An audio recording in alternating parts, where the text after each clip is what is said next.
Have you ever argued with someone intelligent, kind, and decent, and walked away wondering how they could possibly see the world so differently from you?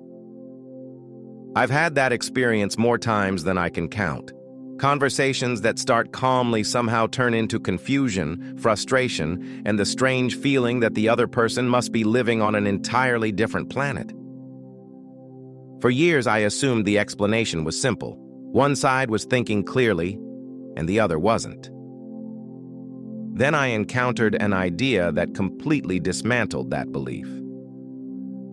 That idea came from The Righteous Mind by Jonathan Haidt, a book about moral psychology and why good people are divided by politics and religion. And once I began reading it, I realized something uncomfortable but strangely liberating. Most of us aren't reasoning our way to our moral beliefs at all. We're feeling them first. And that realization changed the way I see almost every disagreement in my life. I'll be honest, when I first picked up The Righteous Mind, I expected something dense and academic. The subtitle, Why Good People Are Divided by Politics and Religion, sounded ambitious, almost too ambitious.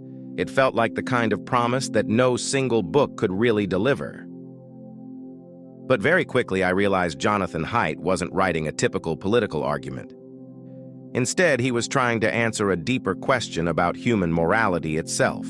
Why intelligent, well-meaning people can look at the same issue and arrive at completely different moral conclusions. What struck me most was Haidt's willingness to challenge something many of us quietly assume, that we are the rational ones, that our views come from careful reasoning, while people who disagree with us must be biased or misinformed. Haidt gently but firmly dismantles that belief. He argues that human morality isn't primarily driven by reasoning. It's driven by intuition. Our moral intuitions come first, fast, automatic, emotional, and our reasoning usually shows up afterward, not to discover truth, but to defend what we already feel.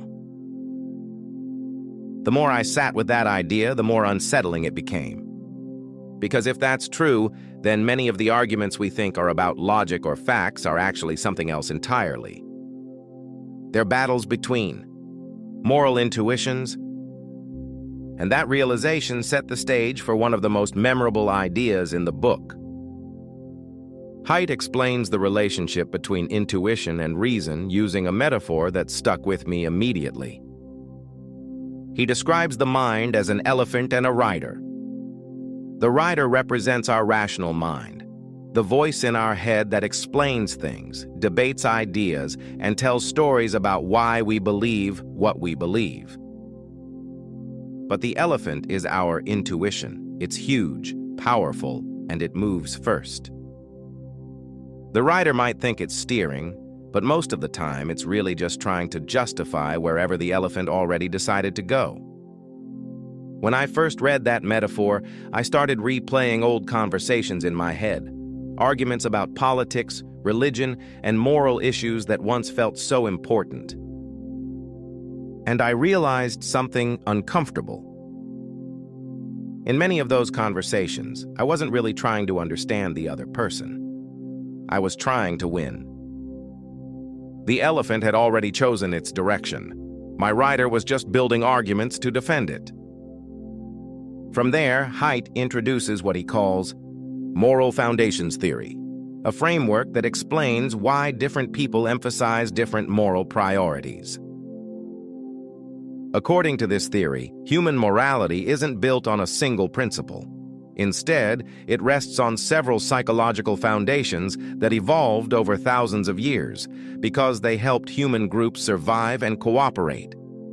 Haidt identifies 6 core moral foundations: care, fairness, loyalty, authority, sanctity, and liberty. What fascinated me is that these foundations exist in all of us, but we don't all prioritize them equally. Progressives tend to focus strongly on care and fairness, protecting people from harm and ensuring justice and equality. Conservatives, on the other hand, tend to draw from all 6 foundations. Along with care and fairness, They also emphasize loyalty to groups, respect for authority, and the idea of sanctity or moral purity. For the first time, I saw political disagreements through a completely different lens.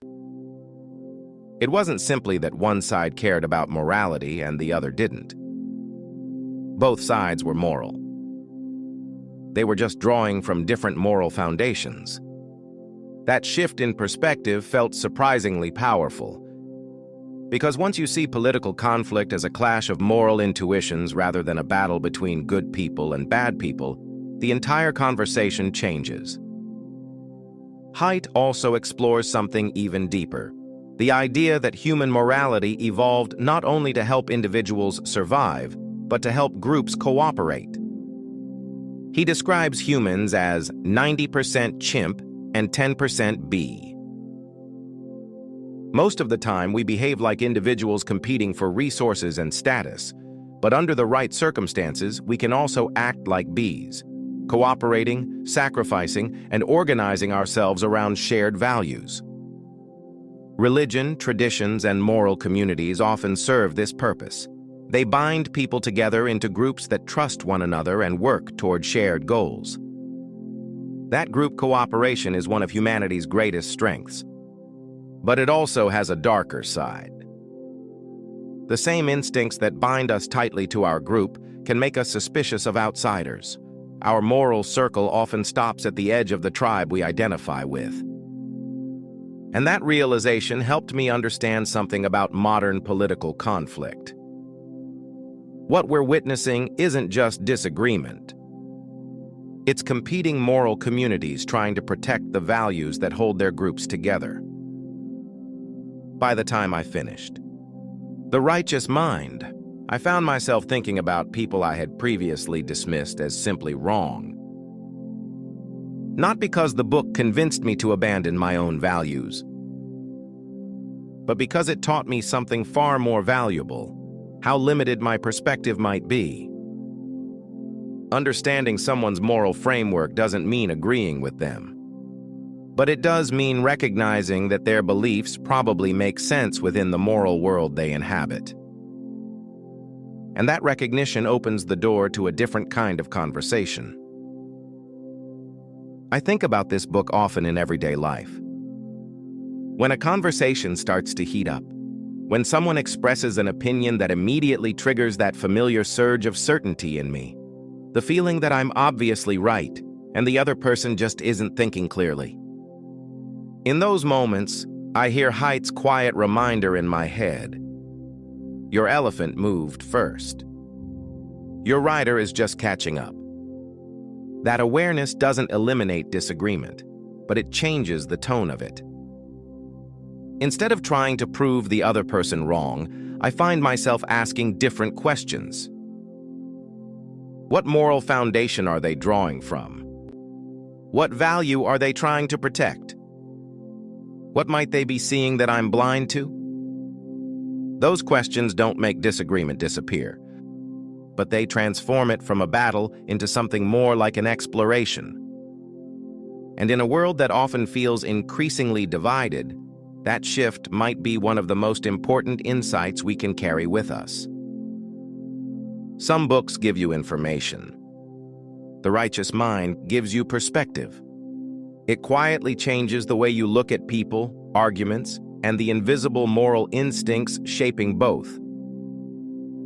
And once you see those instincts at work, it becomes much harder to dismiss others as simply irrational or misguided.